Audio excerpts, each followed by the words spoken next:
Bonjour, bonsoir avec tous les amis et internautes, les amis fanatiques. C'est toujours même plaisir, la même engouement pour nous rentrer la carreau chaque fois nous gagnons et opportunité pour nous porter émission ça la carreau qui c'est Standard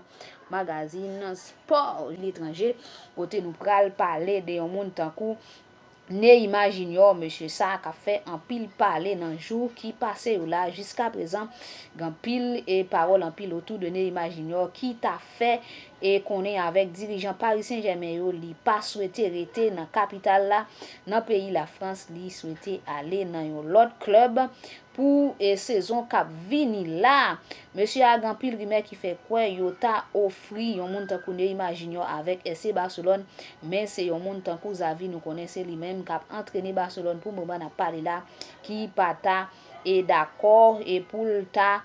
et recruter yon moun tankou Neymar Junior et qui était quitté Barcelone en 2017 pour 222 millions d'euros et nous connaissons plus gros transfert qui était fait dans moment ça et les monsieur a quitté Barcelone mais fois ça yon moun tankou Neymar Junior qui t'a envisagé retourner dans Barcelone mais la volta d'après et quelques paroles qui parlaient d'après médias qui t'a envisagé et prend yon moun tankou Neymar Junior mes avis qui pour bay à ville sous ça et puis n'a parlé autour de yon moun tankou et Lucas Paqueta Manchester City qui offre 80 millions d'euros pour jouer et brésilien qui joué dans West Ham United dans pays Angleterre rete pour suivre comment dossier ça a fini et entrer et dirigeant et citizen yo et dirigeant West Ham yo qui accord cap gagné pour yon moun tankou Lucas Paqueta et n'a continuer pour nous parler de Kylian Mbappé jusqu'à présent qui pas jamais sorti et dans silence li pour parler des dossiers qui gagne entre lui-même avec Paris Saint-Germain nous connaît dans pré-saison yon moun tankou Kylian Mbappé qui pas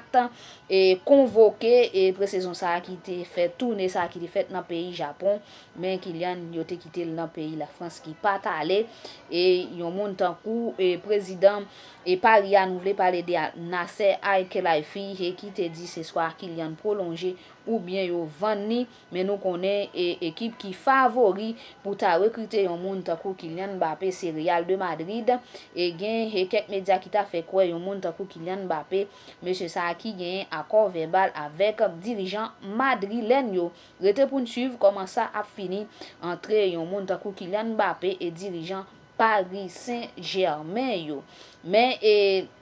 Kylian Mbappé et monsieur a désormais et qui censé pas et gain ambition pour le rester et dans pays la France et nous te ouais une image côté photo monsieur a quitté devant yon gros photo qui était affiché dans devant propriété Paris Saint-Germain nous ouais yo enlevé photo ça et yo pas livré maillot yon moun tankou Kylian Mbappé dans boutique dans pays la France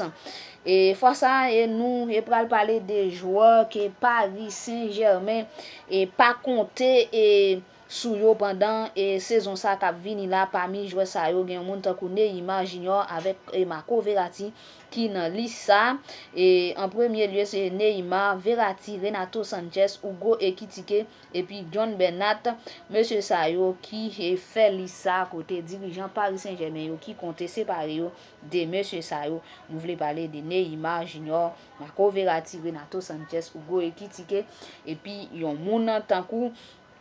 yon moun tankou et nous voulons parler de yon moun tankou Hugo Ekitike avec et John Bernat Renato Sanchez fois ça et nous pral parler de yon moun tankou Ousmane Dembélé nous connaît monsieur ça et transfert là qui était retardé à cause document Barcelone pas convoyé mais désormais yon moun tankou Kylian Mbappé qui et yon moun tankou Ousmane Dembélé qui c'est joueur et Paris Saint-Germain dans pays la France pour te porter émission ça la caillou c'est Olguine Laurent ou après trouver pour une autre émission qui plus belle que ça nous t'es bien content partager quelques petites infos ça yo avant et puis débattre quelques sujets qui fait actualité dans le monde football si là